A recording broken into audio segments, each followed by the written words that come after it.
สวัสดีพี่น้องอันนี้เป็นโบสถ์เซเว่นเดย์ของเมืองฮอลแลนด์อีกจังหน่อยข้าพเจ้าจะพาพี่น้องเข้าไปเบิ่งอยู่ในโบสถ์แต่ว่าอันนี้ก็คือป้ายหน้าโบสถ์ของเขา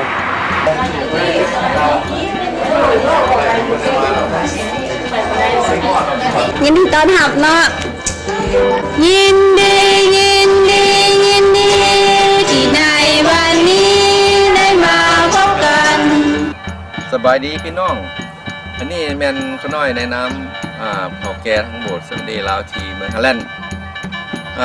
ก่อนอื่นนี่เขานอกจากแนะนำอันนี้เป็นที่เห็นอยู่นี่ก็เป็นเสิร์ชแม่หรือเป็นเสิร์ชหลังไม้ได้กี้เสิร์ชหลังเก่าเขาได้ขายแล้วนั่นนะว่าพวกเขาได้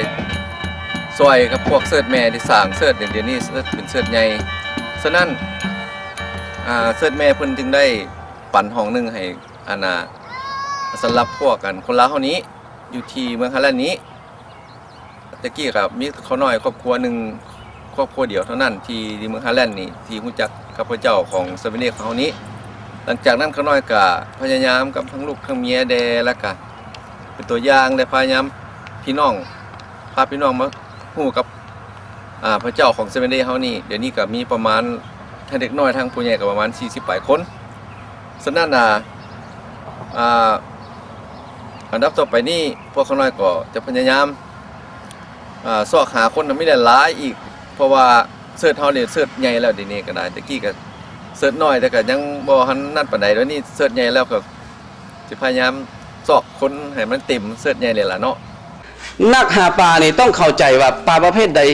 กินเวลาใดการเข้าหาคนในการแบ่งปันพระคำของพระเจ้าก็คือกัน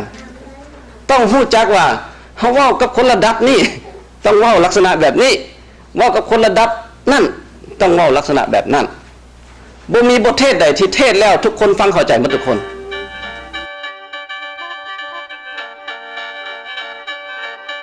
เมื่อนี้พากันมากินข้าวปลาอยู่เมืองฮอลแลนด์เดี๋ยวอีกจังหน่อยสิพาพี่น้องไปเบิ่งฮัลโหลตำส้มตำทั้งทีต้องตำให้ดีต้องมีสีมือข้าวแดงตำโอ้มื้อนี้ก็เป็นมื้อวันอาทิตย์ก็มาเที่ยวกินข้าวปลาเนาะโอ้ขึ้นฮอดประตูกูอยู่นิโปเนียแล้วอยากให้มากินข้าวปลาปิ้งปลาคั่นข้าวปุ้นแซ่บหลายมาหลายเติบรถ5-6 คันกินแซ่บหลายเพราะว่าพระเจ้าอวยพรให้มากินอยู่ดีมีแห้งมานำทางก็อยู่ดีมีแห้งปลอดภัยแต่จังสีแลมาน้ำลูกน้ำหลานมาปลากินข้าวปลาก็แซ่บอยู่ก็ขอบคุณพระเจ้าเนาะพระเจ้าได้ให้ความมาของเฮาก็คือธรรมชาตินี่ล่ะมาส้มธรรมชาติเนี่ยก็ม่วนตื่นให้ชีวิตเฮาตื่นไปอีกพระเจ้าอวยพรขอบคุณพระเจ้านั่นนี่แล้วไม่ทำมาพิกนิกแล้วเรามาลุ้นเด้เราไปกินหมูแล้วเลยอันนี้เบียร์หัวหน้าชาวนมของเขาไปดีเขาร้องเพลงเก่งโอ้ยอย่ามาถ่ายเอาคักเด้อบ่ได้ตึกเบ็ดตึกคอดอกจับพอมันคือจังได๋ก็เป็นผู้ใหญ่บ้านก็เฮ็ดให้มันคือแหละขาลูกบ้านเฮ็ดเนาะ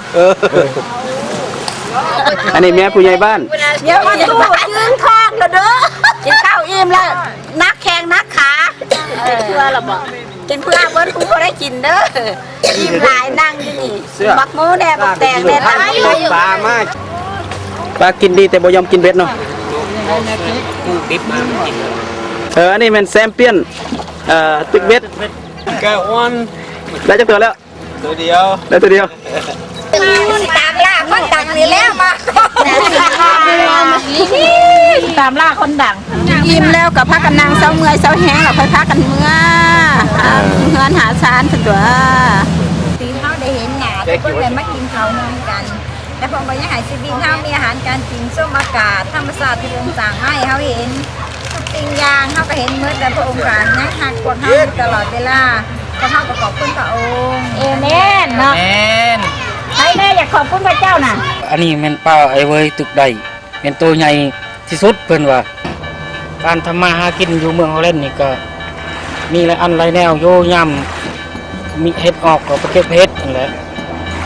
ผู้มักไปหายิงนอกยิงปืนก็ได้ยิงกระหอกบ่ยิงกว้างบ่ก็มีอยู่ มีละอันเลยแนวอยู่การทำมาหากินเมืองฮอลแลนด์ สุขีลาก่อนพระเจ้าทรงอวยพระพรพระเจ้าทรงอวยพระพรขอลาก่อนจำจากไป